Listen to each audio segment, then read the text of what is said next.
Zap Crypto, c'est tous les jours, toute l'actu crypto au même endroit. Bienvenue chez vous les zappeurs et zappeuses. Bonjour la cryptosphère. Bon, allez, aujourd'hui je suis sympa, je vous épargne mon petit Fear and Greed. De toute façon, côté crypto et côté marché tradi, ça n'a pas bougé depuis hier. Donc on s'en fiche. Par contre, je vais en profiter pour passer mes petits remerciements. Et oui, vous m'avez bombardé, alors c'est à mon tour. J'ai eu la grande surprise en montant le zap de me retrouver dans la vidéo de Monsieur Rabbit. Et ça, c'est vraiment le pied. Alors un grand merci encore à toi. Et si tu ne le connais pas encore, déjà, c'est pas normal. Alors je t'invite à aller check sa chaîne. Il fait des quotidiennes, il traite de tous les sujets qui parlent de NFT et blockchain gaming. Et autant dire que vu comment l'univers il est vaste, c'est vraiment le pied quand il y a quelqu'un qui digue à ta place. Mais attention, ça ne veut pas dire que tu dois pas faire tes propres recherches. Allez, on passe sur Twitter qui a été une vraie folie. Alors merci à tous les tweetos là qui sont parmi nous. Je sais pas ce que vous avez mangé hier, mais c'était la folie. Et putain que ça fait du bien de vous retrouver.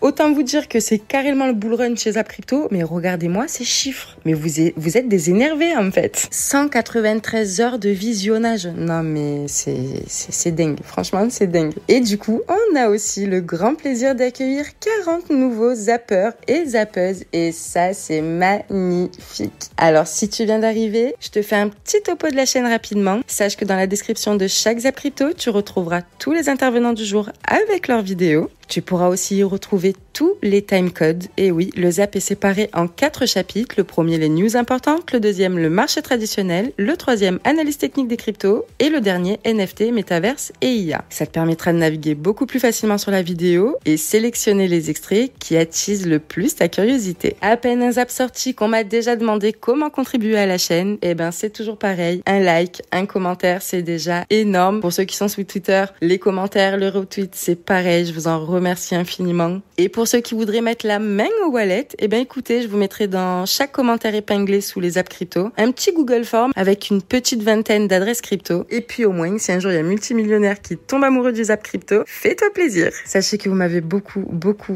manqué. Je suis vraiment heureuse de tous pouvoir vous retrouver, de vous relire en commentaire. C'est une sensation inexplicable. Je suis vraiment touchée de voir que malgré l'attente, vous êtes encore au rendez-vous. On peut dire que vous êtes des holders de la chaîne. En tout cas, n'oubliez pas que vous en êtes les piliers. Et je suis vraiment honorée d'avoir une telle commu. Et pour mon plus grand plaisir et le vôtre, je vous annonce que le Zap se remet à vos services du lundi au samedi. Donc on se retrouve demain pour la dernière vidéo de la semaine. Et il ne me reste plus qu'à vous inviter à vous installer confortablement. Votre Zap va commencer. Je vous souhaite une excellente vidéo. C'était Zap Crypto.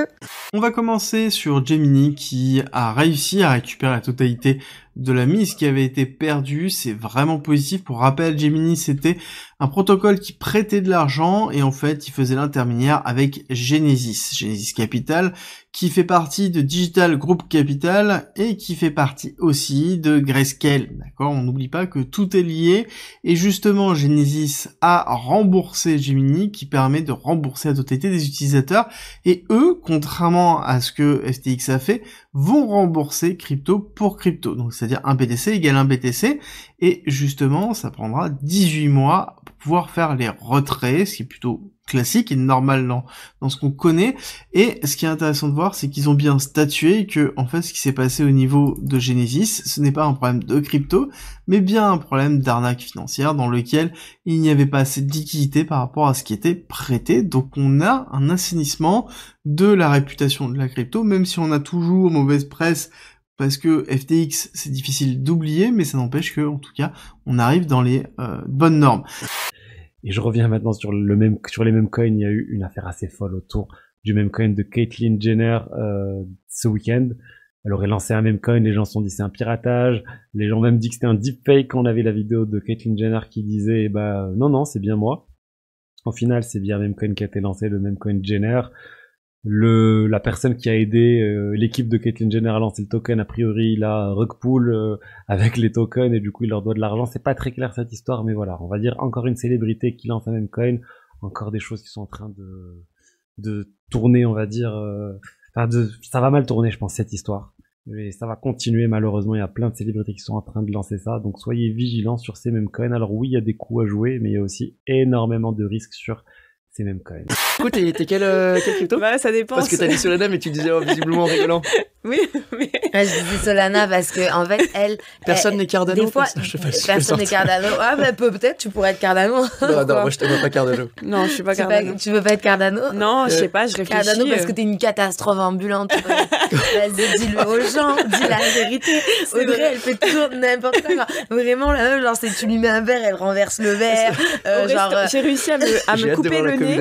J'ai réussi à me couper le nez une fois, j'étais au resto. Ah oui, avec la carte, elle, je sais pas ce qu'elle fait. Avec la carte, elle se coupe le nez, elle me ferme le coffre de sa voiture dessus. Genre vraiment, c'est une catastrophe. Genre, je sais pas si les gens se rendent compte parce que genre elle a l'air toute hyper droite, hyper classe et tout. Non, je suis pas maladroite. Et elle est hyper maladroite dans la vraie vie, c'est un délire. Il y a encore des choses physiques que je n'explique pas. Je n'expliquerai jamais. Mais justement, c'est la surprise, c'est le mystère. C'est la part de mystère. Ouais, je sais pas du coup. C'est la spontanéité, Cosmos, voilà. Cosmos peut-être. Ouais, Cosmos, ça me conviendrait plus. Où t'as quand même des interactions entre les blockchains, parce que j'aime beaucoup le contact, tout ce qui est relations humaines et tout ça, et c'est ce qui m'enrichit énormément. Mais à côté de ça, tu vois, j'ai mon propre SDK qui me permet de me développer et tout ça. Enfin voilà, je pense que ça pourrait correspondre. Mais un petit peu de Solana quand même, tu vois. Alors là, c'est un document qui résume vraiment la proposition de valeur de BAM. Donc BAM, ça c'est le logo.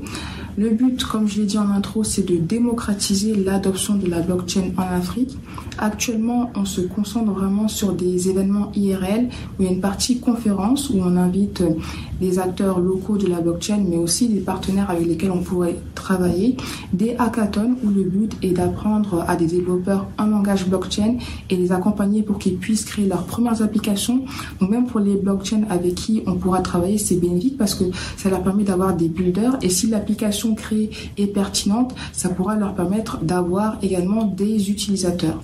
Du coup, je vais vous présenter un petit peu le site et vous pourrez vous faire votre propre avis. Donc comme vous pouvez le voir, en fait, il y a énormément de projets qui peuvent être filtrés par thème, Bitcoin, communauté, éducation. Et en fait, chaque projet a sa page. Donc par exemple, si on prend le projet le plus connu qui est donc Mi Primaire Bitcoin, que vous connaissez peut-être, qui font de l'éducation au Salvador, voilà, en parallèle de nous, ils ont déjà levé quasiment 2 Bitcoins avec plus de 629 contributeurs. Les premières personnes ont donné quasiment 0,3 BTC, non excusez-moi, ouais si 0,3 BTC et ils tiennent à jour leur catalogue, qu'est-ce qu'ils font, leur activité, leurs milestones, etc. Pour contribuer, il suffit d'appuyer et c'est extrêmement simple d'utilisation. De la même façon qu'il y a Mi Primaire Bitcoin qui est très connu, il y a évidemment tous les autres personnes qui essaient de développer leur projet mais qui sont pas du tout connus. Donc si jamais on va dans communauté par exemple, on a des gens un peu connus comme Paco, mais si on descend, on va se retrouver avec des gens qui ont levé par exemple que 10 millions de Satoshi, qui ont 3 contributeurs. On voit énormément de communautés, on voit énormément de meet-up, comme les ambassadeurs ici en France pourraient le faire. On a des youtubeurs, des podcasters, etc. Donc c'est vraiment, on va dire, un melting pot, ce site, de beaucoup de projets Bitcoin qui cherchent à avoir un petit peu d'argent, mais surtout de la visibilité. On va parler de Vivatech et de savoir quoi retenir de Vivatech.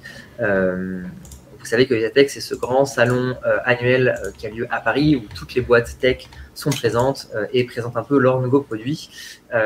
Qu'est-ce qui a retenu votre attention je sais pas qui veut commencer, Cyril peut-être par exemple sur le salon qui a lieu en ce moment. Avec grand plaisir. Du coup, Juste Vivatech, c'est un salon qui a lieu en ce moment, qui a commencé hier et qui finit ce week-end.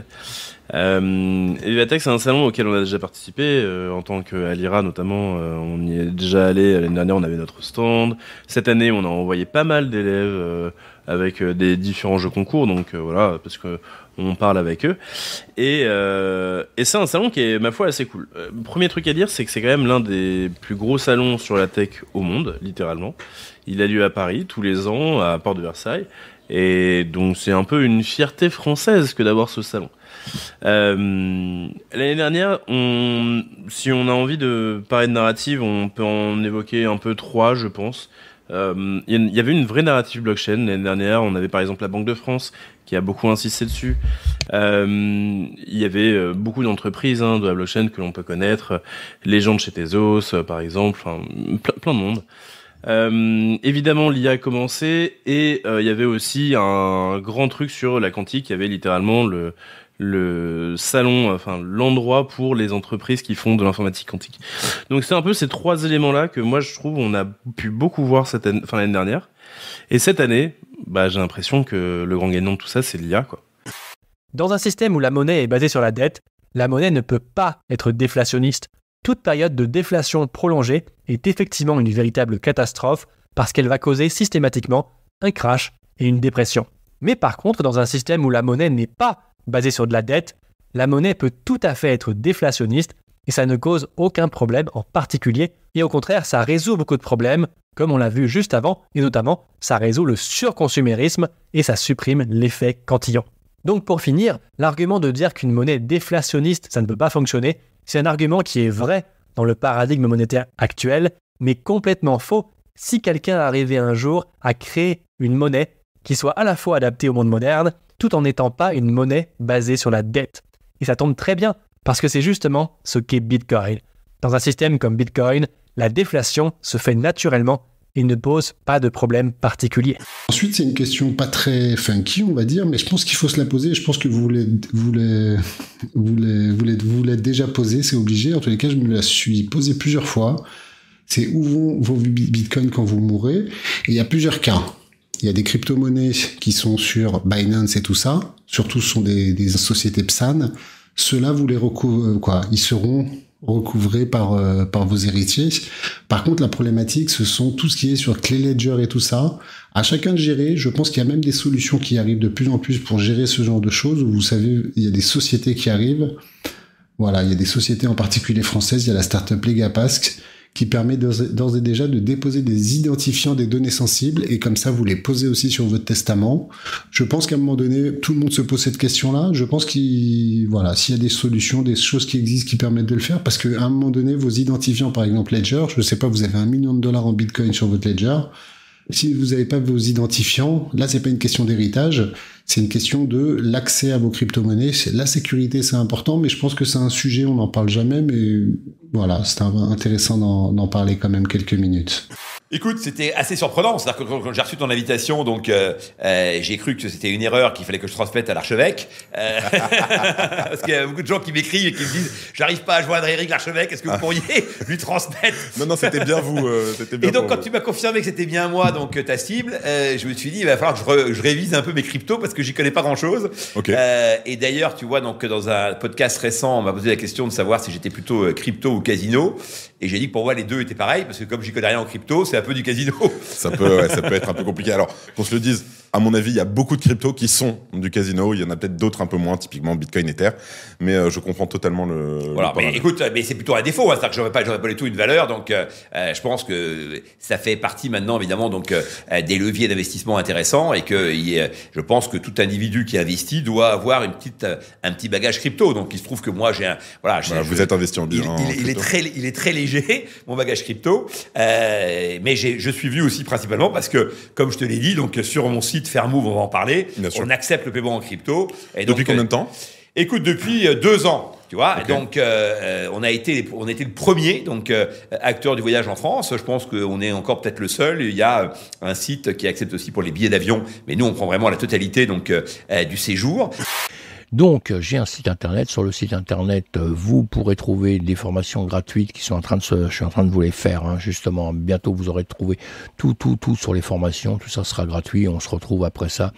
On se retrouvera en direct après pour en parler, voilà. Et sinon, vous aurez la revue de presse, une revue de presse que je vous fais à longueur de temps aussi, que je vous faisais à longueur de temps. Maintenant, je les ferai un peu moins souvent en vidéo, mais en tout cas sur le site, vous trouverez toutes les actus. Hein, si vous avez Web3 et crypto, vous aurez toutes les actus de la journée que pour un côté pratique, je vais dire, je les concentre tous en sections comme ça, voilà, règlement et politique, ETF, Bitcoin, Web3, évolution crypto, NFT, chaque jour, voilà, il y en a, et je vous regroupe tout ça en fin de semaine, je vous regroupe ça le week-end en un résumé de la semaine, ou si vous avez raté un suivi en cours de route, eh bien vous pourrez tout retrouver, évidemment, hein, vous l'avez ici, voilà, revue de presse hebdomadaire, donc vous l'aurez pareil d'une autre manière, mais vous aurez toutes les infos. Mon but un peu de ceci, c'est vraiment de vous concentrer tout d'une manière un petit peu logique pour ne pas perdre de temps. Je sais qu'on n'a pas beaucoup de temps à perdre. Moi, quand je travaille énormément, maintenant j'ai que ça à faire, mais quand je travaille énormément, j'avais pas le temps tout le temps d'aller lire des news sur 50 sites, etc., etc. Et là, moi, je vous concentre tout, comme ça, il y a différents sites avec les liens, et vous pourrez aller les liker sur les articles, et je vous en mets un maximum. En tout cas, tout ce qui est important, vous le retrouvez dessus, évidemment. Michael Van de Poppe, un analyste crypto influent, a annoncé vendre tous ses bitcoins le 12 mai dernier. La théorie du cycle lancée par le halving ne tient pas la route selon lui. Il penche davantage pour un cycle étendu qui pourrait durer jusqu'à 2026 ou même 2027 avant de connaître une forte crise. Il s'agit là d'une posture résolument à contre-courant qui ne manque pas de faire grincer des dents chez les bitcoiners convaincus. Seul le temps pourra dire si Michael a raison ou tort, car toutes les prévisions sont à prendre avec des pincettes. En attendant, peut-être qu'il se trompe pour une raison. La raison est qu'on oublie trop souvent un autre cycle de 4 ans, celui des élections présidentielles américaines. Et oui, nous sommes en pleine année électorale et le moins qu'on puisse dire, c'est que la reine-mère des cryptos a fait une entrée fracassante dans le débat politique. Nous sommes dans un bull run politique et certaines décisions agiront comme un puissant catalyseur pour propulser Bitcoin au rang d'actif numérique incontournable. Dans le même temps, les derniers jours ont vu une série de décisions réglementaires majeures, de l'approbation surprise des ETF Ethereum par la SEC au vote de lois favorables à l'écosystème crypto. Tout semble s'aligner pour un bull run d'ampleur inédite propulsé par un élan politique sans précédent. Alors, 2-3 petites nouvelles que j'affectionne particulièrement. Le gouvernement argentin collabore avec le Salvador pour mettre en monnaie officielle le Bitcoin, comme le Salvador. Eh ben c'est vrai qu'en plus, vous vous souvenez, pour ceux qui ont fait un petit peu d'économie, il y a eu une grosse crise en Argentine de la monnaie. Forcément, c'était de la monnaie un peu après de singe, ça valait plus rien. Donc forcément, ils regardent aussi ces potentiels voisins du Salvador et de potentiellement... c'est extrêmement bullish. Pour nous, ce genre d'informations, c'est quand même des données massivement positives. Apprendre sur les crypto-monnaies en 2024, c'est vraiment saisir l'évolution du paysage financier. Il est important de savoir où la France et l'Europe se positionnent dans ce domaine. L'adoption est bien présente, car près de 10% des Français détiennent des crypto-monnaies et plus d'un quart envisagent d'en acquérir à l'avenir, ce qui marque une augmentation par rapport aux années précédentes. De nombreuses industries adoptent le Web3 pour innover et répondre aux nouvelles attentes des clients. Le Bitcoin a une grande capitalisation boursière, plus de 1110 000 milliards à lui tout seul, et l'ensemble du marché crypto vaut plus de 2000 milliards de dollars. Et donc, le Bitcoin rivalise avec les plus grandes entreprises, ce qui change la façon dont nous voyons la finance et la technologie. C'était encore une journée relativement calme. Alors on a eu déjà du côté européen un petit peu de soucis à retrouver un bon sentiment. Les marchés européens terminent globalement en baisse. Il est vrai que depuis quelques jours, on a entendu beaucoup de banquiers centraux européens qui viennent nous raconter qu'ils sont pas super à l'aise par rapport à la baisse des taux, qui sont d'accord sur le fait qu'on va baisser les taux au mois de juin, mais on ne sait pas si on va baisser pour la suite. Donc du coup, il y a pas mal de doutes, pas mal de gens qui s'interrogent et on sent que l'ambiance n'est plus vraiment là. Techniquement, ça devient un tout petit peu craignos au niveau du CAC 40 et du DAX. On sent quand même que la faiblesse est là. Mais pendant ce temps, eh bien, de l'autre côté de l'Atlantique, ça continue à cartonner. Alors ça continue à cartonner de l'autre côté de l'Atlantique, bien sûr, parce que la raison principale, c'est encore une fois Nvidia. Donc les choses vont plutôt pas mal du côté États-Unis. On notera que le Nasdaq termine au-dessus des 17 000 points. Record historique. Première fois de l'histoire où on termine au-dessus des 17 000 sur le Nasdaq. Elle est bien loin, la période de la bulle Internet. Et puis effectivement, bien en Europe, on sent une petite faiblesse générale. Faiblesse générale, donc comme je viens de l'expliquer par rapport au fait que les taux, on était tous partis sur une baisse des taux en juin, une baisse des taux en juillet, une baisse des taux en septembre, octobre, novembre. En bref, on pensait déjà qu'on allait avoir moins 2% sur les taux d'ici la fin de l'année.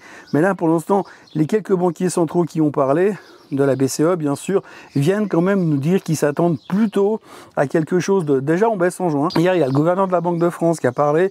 Lui, il dit que si tout va bien, on peut espérer juin, juillet, mais après, de nouveau, il faudra vraiment voir comment l'inflation va. Parce que si l'inflation ne baisse pas en parallèle avec la baisse des taux, eh ben, on va avoir un problème. Alors, il y en a un qui est super rassuré, c'est Bruno Le Maire. Bruno Le Maire, il a parlé hier. Je sais pas pourquoi on le laisse encore causer, mais enfin bref, il a parlé et il est venu nous dire que c'est bon, l'inflation, c'est derrière nous, elle est vaincue. vaincu et maintenant on peut repartir dans une vie normale, vous pouvez commencer à sortir de chez vous et à dépenser plus d'argent. Bon d'accord, les prix sont montés de 20% depuis, mais l'un dans l'autre, Monsieur le maire est confiant, l'inflation est vaincue. C'est un peu la même confiance qu'il a eu quand il a dit qu'il allait mettre l'économie russe à genoux, à lui tout seul avec un couteau suisse et puis un trombone. Mais bon, voilà, donc Bruno Le Maire est serein. Les banquiers centraux laissent supposer qu'on peut quand même espérer voir des baisses des taux, mais il faudra quand même patienter et puis voir un peu comment le marché comment l'économie se comporte après cette première salve de baisse de taux qui sont agendées, je le rappelle, pour le 6 juin, la semaine prochaine. Donc là, actuellement, quand on voit l'inflation qui remonte, avec le marché de l'emploi qui est de plus en plus tendu, je peux comprendre que les gens ont peur. Et ça se voit où ? Ça se voit directement, regardez sur le Dixi.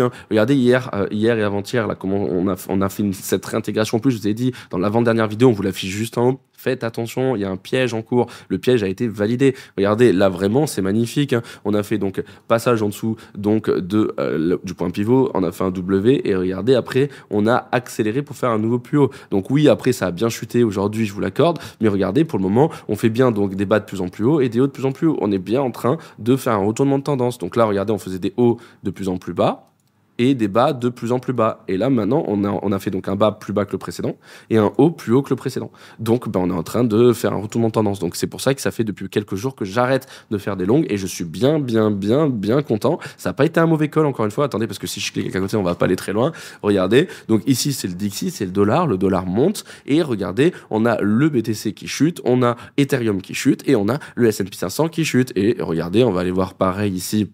Le Nasdaq, donc juste ici, le Nasdaq qui chute également. Donc tout est corrélé. C'est assez, on va dire, basique, logique. C'est pour ça que mon plan de trading a marqué ne longue pas, sauf en scalping, encore une fois, en court terme, le BTC ou n'importe quelle crypto, ou même avant, à l'époque, quand j'ai tradé que les stocks et les penny stocks, ne trade pas en longue quand le Dixi est haussier. Quand tu es en période baissière et que le Dixi descend aussi, à ce moment-là, c'était écrit en gros, ne shorte pas, d'accord ? Donc vraiment respecter le Dixi parce que c'est un indicateur qui montre ce que les gens sont en train de faire sur le marché et leurs sentiments. Je rappelle que sur la chaîne CryptoSauce, mon but, c'est pas de vous vendre du rêve, mais de vous vendre du concret, d'accord ? Sinon, vous pouvez aller sur la chaîne de Carl de Moon si vous voulez ou d'autres youtubeurs. Bitcoin is going to 100,000, 300,000, 500,000 in 2 weeks. Également le MRV Z-Score qu'on voit souvent sur la chaîne CryptoSauce qui nous donne souvent les zones danger, les zones d'achat long terme historiques. La zone ici jaune, rouge, tout ça c'est un peu dangereux. Et souvent c'est ici qu'on se retourne et on peut voir que d'ailleurs historiquement cette zone fait que baisser avec les années. Ici en 2017 on était extrêmement élevé, 4,83. Ensuite, la TH 2021 était à 3,97 et pour l'instant on est sur du 2,79 mais on est quand même dans cette zone jaune. Et on peut voir qu'ici par exemple la TH de 2021 était pile poil dans cette zone jaune. Le crash 2019 était légèrement sous cette zone jaune. Donc oui, historiquement on peut créer du bear market simplement en testant le jaune et c'est comme ça. D'ailleurs le hasard fait que pile poil quand on a testé le jaune ici, eh bien on a commencé à galérer sur le Bitcoin. On continue sur ces niveaux. Donc en monthly, on est sur une consolidation, on est toujours haussier. Est-ce qu'on peut dire qu'on est baissier en monthly ? Non, il n'y a aucun signe de retournement en monthly. On pourra dire qu'on est baissier vraiment si on venait avoir une clôture sous cette bougie-là, la bougie de mars. Pour l'instant, on n'a pas de clôture, on est dans un range entre les deux niveaux que je vous ai identifiés. Une clôture en monthly sous les 59 000, là ici, sous cette bougie de mars, nous ferait passer baissier en monthly et on pourrait penser retracement plus profond dans cette tendance haussière. Mais pour l'instant, le bottom en monthly a l'air d'être ici, ok ? Deuxième graphique que je trouvais hyper intéressant, alors je l'ai retweeté parce que j'arrivais pas à le retweet, du coup je l'ai cotarté carrément. Et en gros, je dis intéressant comme indicateur, ce n'est pas sur BTC, mais sur le market cap total. Et ça, faut faire attention. C'est vrai que souvent les gens, ils regardent ça, après un coup d'œil, ils se disent ah c'est sur Bitcoin. En fait, c'est sur le market cap total des cryptos. Alors ça n'a pas changé non plus 10 000 trucs, mais il va avoir quand même le double de la capitalisation qu'a Bitcoin et il va avoir donc tous les altcoins en plus de Bitcoin. Donc le marché global. C'est sur une unité de temps qu'on n'a pas l'habitude de voir. Souvent, on voit soit du weekly, soit du mensuel. Là, c'est du 2M. Donc c'est-à-dire c'est sur 2 mois. Une bougie égale 2 mois.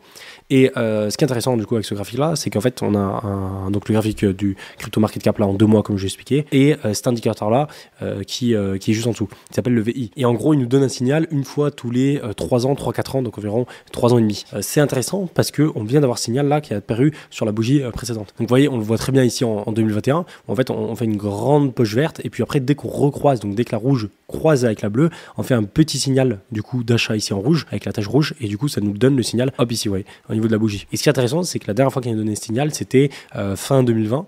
Et donc juste après, on a eu le bull run qui est parti. On a de nouveau refait une grosse tache verte, qui s'est bien agrandie. Et derrière, boum, ça recroise au niveau de la tache rouge et on redonne exactement le même signal en à peu près le même time frame par rapport au halving et au bull run. Donc c'est intéressant. Et donc là, vu qu'on est en 2M, on peut calculer donc janvier, février, ensuite mars, avril. Et donc là, c'est sur la bougie de mars-avril qui nous a donné ce signal-là. Et donc là, on est sur la nouvelle bougie qui est du coup pour mai-juin. Donc voilà, et si on suit cet indicateur-là dans sa logique, vous voyez, directement après, on a eu les 1, 2, 3, 4, 5, 6, les 6 mois qui ont suivi qui étaient très bullish. Et donc là, du coup, ce serait mai-juin, juillet-août, ensuite septembre-octobre, donc jusqu'à septembre-octobre, très bullish. Mais après, ça va prendre en plus de tout ce qu'on a à côté, parce que rappelez-vous, vu qu'on a un peu en avance là sur nos bull run, c'est pas impossible en fait que ça décale encore un petit peu, vous voyez, on refait quelques bougies plates avant de vraiment péter. Ensuite, très grosse nouvelle qui concerne une des plus grosses, une des meilleures collections NFT à l'heure actuelle. Je parle bien sûr de Pudgy Penguins, qui, je vous le rappelle, ont un floor price pour la collection principale. Ils ont 2 collections à 10,7 ETH. La seconde coûte, je crois, 1 ETH, un truc comme ça. Pudgy Penguins, vraiment, ils ont le vent en poupe. Tout ce qu'ils font, ça réussit. Ils sont très forts côté Web 2 et moi j'y crois très fort pour la suite de ce bull run. Et donc ici on apprend que Pudgy Penguins fait un partenariat avec la boîte qui s'appelle Mythical Games, qui est derrière entre autres des projets comme NFL Rivals et surtout Blankos Block Party, qui avait très bien marché à une époque. Donc ils vont faire un jeu sur mobile. On n'en sait pas encore plus, si ce n'est que ça arrive pour 2025 et que le gaming est un formidable outil d'adoption. Donc c'est vraiment chouette que Pudgy Penguins emprunte également cette voie. Et c'est marrant parce que dans la vidéo d'hier, on parlait de la collection NFT Sappy Seals qui arrive aussi via le gaming sur la blockchain Monad. Et donc peut-être comme ça, en fait, on va voir de plus en plus d'anciennes grosses collections qui vont en fait arriver comme ça sur le gaming. Moi vraiment, je suis ultra bullish sur la narrative gaming. Donc vraiment, j'ai hâte de vivre tout ça avec vous. Ça y est, le Play to Airdrop d'Illuvium est enfin disponible à tout le monde et il y a énormément d'argent à se partager. Alors dans cette vidéo, je vais vous expliquer comment y participer et comment maximiser vos chances de gagner un maximum de tokens. Alors quand je dis qu'il y a beaucoup d'argent à aller chercher, de combien on parle? Eh bien en fait là on est actuellement dans cette phase, dans l'open bêta sur le testnet. Et donc cette phase avec la bêta privée qui a eu lieu la semaine dernière, on a 20 000 Illuvium à se partager rien que dans cette phase-là. Et 20 000 Illuvium, ça représente à peu près 2 millions de dollars. Et une fois que cette phase de bêta ouverte sera terminée, on va passer dans la phase 2 de l'airdrop. Et là, il y a 180 000 ILV à se partager, donc ça représente à peu près 18 millions de dollars au cours actuel. Donc c'est tout bonnement énorme. Alors après, ça veut pas dire non plus que chaque joueur recevra individuellement énormément de tokens, puisque ça va dépendre du nombre de joueurs qui participent au airdrop. Plus il y en a, plus on va devoir se partager le gâteau, malheureusement. Donc difficile d'estimer à l'avance si ça va valoir le coup ou non, mais en tout cas, plus il y a d'argent et plus il y a de chances que ça vaille le coup en fin de compte. Le white paper nouvelle mouture du projet Cross the Ages est sorti mercredi 13 mars 2024 à 19h. Nous en savons donc beaucoup plus sur la direction du projet. Listing du token, valeur des landes, le prochain jeu Arise en open world. Bref, on passe en revue tout le modèle économique. Je vous parlerai du listing du token et de sa potentielle valeur à la fin de cette vidéo, car cette valeur du token est l'aboutissement de tous les aspects dont on va parler dans cette vidéo. Tout d'abord, pour ceux qui ne connaissent pas le projet, Cross the Ages est un récit, une licence, une propriété intellectuelle, un univers, appelez ça comme vous voulez, qui met en scène les mondes d'Arthelium dans lesquels cohabitent plusieurs styles d'univers que nous les geeks on aime bien. Commençons par les Arcantes, qui sont un peuple médiéval fantastique à la Donjons et Dragons avec de la magie et des créatures mythologiques trop cool. Ensuite, les Mantrices sont un peuple qui évolue dans un univers de science-fiction. Et enfin, les pauvres gars qui évoluent dans la zone du Rift sont bien partis pour décrire une ambiance post-apocalyptique à Shadowpunk ou quelque chose de ce genre. Et si tu n'es pas rassasié, retrouve à gauche le Zap Crypto de la veille et à droite le Zap Crypto de l'année dernière, jour pour jour. Tu as trouvé une ou plusieurs actus intéressantes? Fais-le moi savoir en commentaire.